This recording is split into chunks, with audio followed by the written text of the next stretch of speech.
It was mid-July, and I remember we'd just had a cookout with our neighbors earlier that evening. We live up in Copper Harbor up in the Keweenaw Peninsula of Michigan. If you've ever been up here, you know how quiet it is and how clear the skies are at night. Our house sits on a ridge just a few miles from Lake Superior, and our back deck is the perfect place for watching the stars. That night, after we'd cleaned up and everyone left, I poured myself a glass of bourbon and went out onto the back deck. It was late, maybe 11 o'clock or a little past that. The air was perfect, probably in the mid-50s, and the frogs and crickets were loud down in the woods below us. I stretched out on my lounge chair, leaned back, and looked up at the stars. It was a perfectly clear night where you can see the Milky Way going across the sky. I love those nights because the more you look and let your eyes adjust, the more you can see. I'd been out there for only 10 minutes or so, just enjoying the quiet and looking for constellations when I noticed a light moving across the sky. It looked exactly like a satellite with a steady white dot gliding from the west to the east. I've seen plenty of them before, and that's exactly what it looked like. I followed it for a little while until it got close to the middle of the sky, then went back to scanning the other stars. Not even 30 seconds later, I noticed another light coming from the opposite direction, east to west this time. It was moving in the same steady way at the same speed, and it was the same size as the first one, both about the size of a small star. I remember thinking it was strange because it looked like they were heading directly toward each other. When the second light got close to the first one, they both stopped. They didn't slow down. This was a dead stop, like someone hit a pause button. That's when I sat up. The lights started moving again, but this time they weren't moving in straight lines. They were going around each other in tight patterns. Not circles, but little zigzags, and at speeds that looked impossible for the altitude that they seemed to be at. It was like watching two fireflies up in space, darting and weaving around each other. I set my glass down on the railing and called inside for my wife Linda to come out. I told her she needed to come out and see this. She came right out and stepped onto the deck in her robe, asking what was going on. I pointed up at the lights and told her to just watch the two little moving lights. She stood there for a second trying to find them, then finally saw them and asked me what she was looking at. I told her that I had no idea. I said I thought they were satellites at first because they had started at opposite ends of the sky, but these definitely weren't satellites. We both stood there staring as these two lights kept flying around each other in bizarre patterns. They'd zip close together, almost touching, then dart apart. At one point, they seemed to merge into a single light before splitting again. The obvious thing we thought of was someone flying drones, but there was just no way that could be it. You could tell the altitude was incredibly high. Honestly, I'd be surprised if they were even in the atmosphere. They truly looked like satellites and looked like they were at the same height, hundreds of miles above us. Then one of the lights abruptly shot off to the north and the other one to the south. They were both gone in seconds and the sky was normal again. Linda and I stood there in shock, and she said that it had to be some kind of military exercise going on. She asked me what I thought, and I told her I couldn't even come up with an answer, but I knew they weren't planes or satellites. The military explanation was possible, and who knows what kind of technology or drones they have, but it just seemed so high up to me that even that didn't sound right. We stayed outside for a little longer, hoping to see them again, but nothing happened. Eventually we went back inside, but I couldn't get it out of my mind. I really didn't even get much sleep that night because I was so curious about what it could possibly have been. The next day, I had to search online to see if I could find anything at all on our local news or on Google about lights or sightings over our area. As a 67-year-old guy, my computer skills aren't the best, but I spent a good hour searching and unfortunately didn't find a thing. I even looked for satellite trackers or Weather Channel info, but didn't get anywhere. This has been a few years ago now, and I still couldn't even begin to tell you what we saw. All I can do is tell you exactly what happened. Sitting out back at night is something I do to this day, but I can tell you one thing for sure.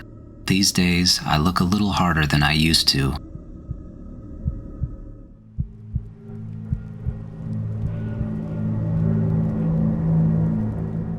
My name is Chris, and I was out on a backpacking trip in the Colorado Rockies last September.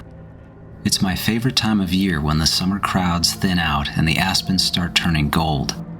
I was doing a 5-day loop along the Continental Divide Trail, cutting through the Collegiate Peaks wilderness. The stretch I was on that day was about 12 miles, and I was heading north toward Pine Creek.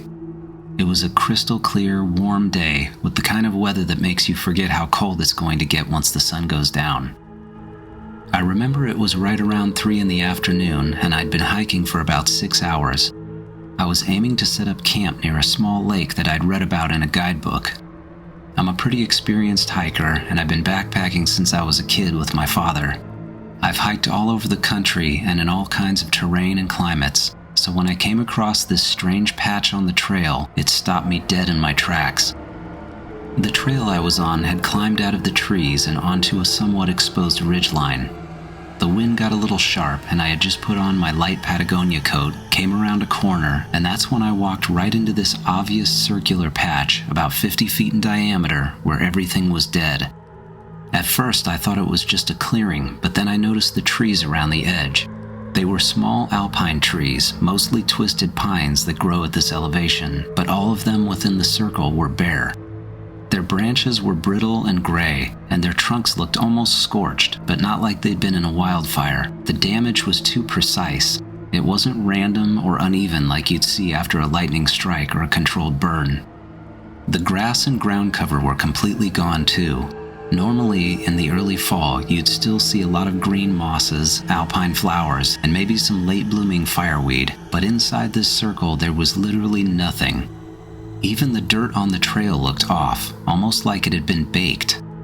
It was super dry and crumbly, with a kind of reddish tint to it that didn't match the surrounding area. I picked up a few small rocks and noticed that some of them were smooth and looked almost polished on one side with an unnatural texture. I started to walk the edge of the circle, trying to figure out what I was looking at and what had happened. There was no sign of a campfire or burn pit anywhere. No trash or footprints off trail, just this eerie, dead zone. The edge of the circle had such a definite line to it that it was unmistakable. You could see short, dead grass on the inside, then 2 inches away the grass was perfectly fine outside of the circle. The trail ran right through the middle of it too, so anyone hiking through there would have to see it. I spent quite a while walking around the perimeter, looking for any clues about what could have caused it. I considered everything I could think of and kept thinking a lightning strike, but it just didn't fit and would never have made a perfect shape like that. The only thing I could come up with was some kind of chemical or herbicide, but how would that even get up there, and why? This was miles from literally anything or anyone. As I was walking along the edge of this area for probably the 3rd time, I started feeling off. At first, I chalked it up to the altitude, which I'm used to, but you can't always predict how your body will react. This felt different, though.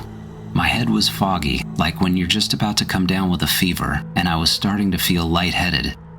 I began to wonder if it was some kind of chemical that caused this. Maybe it was affecting me, and I shouldn't be around it. As soon as I thought that, it made it even worse, which I'm guessing was just a bit of anxiety, but still. That's when I decided it was time to move on. It was getting later, and I still had a few miles to cover before the lake, and now I was worried about some kind of exposure or something toxic on top of that.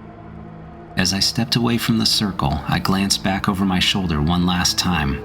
I remember thinking how out of place it looked, like a scar on the landscape. The strange thing is, within minutes of leaving the area, I felt fine again. The lightheadedness disappeared, and my head cleared up completely. It was like whatever had affected me in that circle had vanished the moment I got away from it. I know how strong the power of the mind can be, but I noticeably and physically felt better when I left that circle. I couldn't stop thinking about it as I hiked to my campsite. That night, while heating up one of my mountain house meals, I kept running through possibilities in my mind. Could it have been radiation or some kind of natural phenomenon? I've read about strange geological events like ball lightning and underground gas vents, but none of those seemed to fit. I think the reason none of the explanations fit was because it had such a stark, defined border. I swear if you had a massive compass, you couldn't draw a more perfect circle. When I finished the trip 2 days later and got back to civilization, I actually reported it.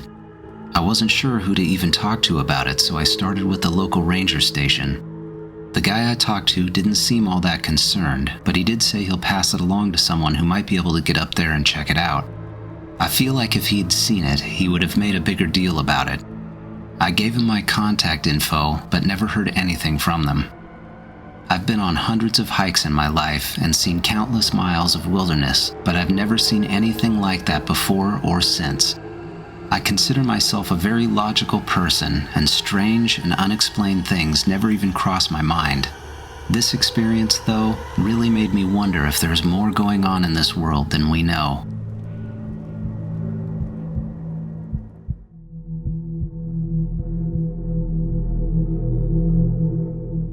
I live on a ranch near Fallon, Nevada. I run cattle mostly, a few dozen head, but we've got some horses, goats, and chickens too. It's a decent 200-acre spread of high desert with sagebrush and part of a creek running through the north side. My wife and I raised our son here. We love the community, and life's been pretty good to us overall.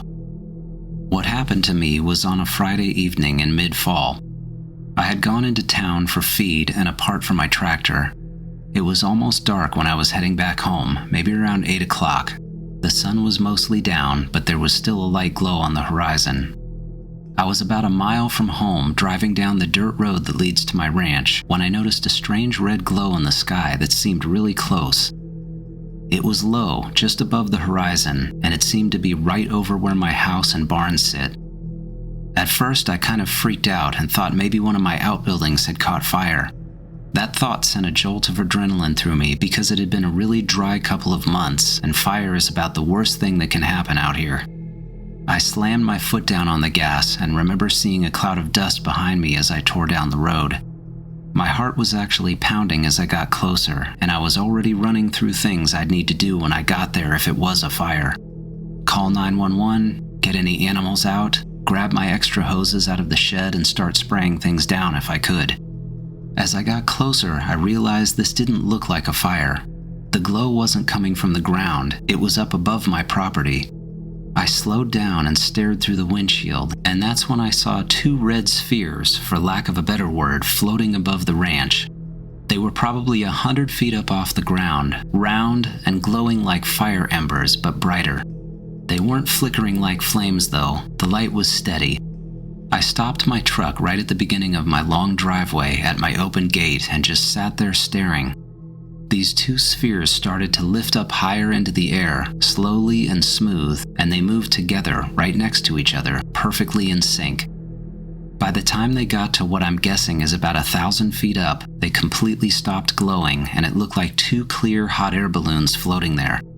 It was like someone flipped a switch. 1 second they were bright and glowing, plain as day, and the next they were clear and looked like they were made out of plastic.